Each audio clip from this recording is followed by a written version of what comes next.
think the average consumer looks at a real estate agent and is like, oh, they showed me a house.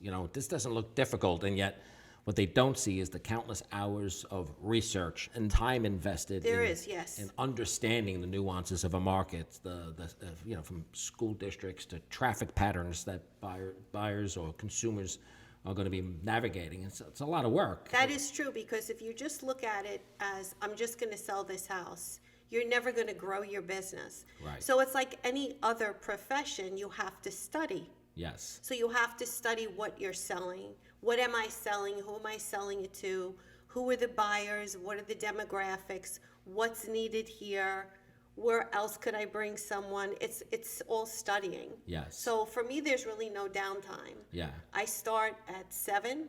Okay. And I finish whenever that is, 10 o'clock. Could be any time. Yeah. A lot of time put in. So how did you get into real estate in the first place? I had my kids going to college. Okay. And I was petrified of being an empty nester. And I didn't know what I was going to do with myself. And I always loved homes. So I studied as an art major and a design major.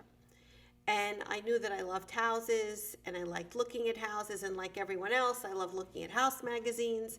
And I thought, I think I can do this. Yeah. So I got my license, and then I didn't know what to do with it. And I felt, how am I going to get my first listing? What am I going to do? And Yeah. I door knocked Okay. neighborhood after neighborhood until someone would have me go in their kitchen and I could actually sit down with them. And that's how I got my first listing. Okay. So fundamentals come back into play. It does. And it's funny because it was 3 blocks away from where I was living. Yeah. And then that listing, I then parlayed into buyers that came to the listing. Right.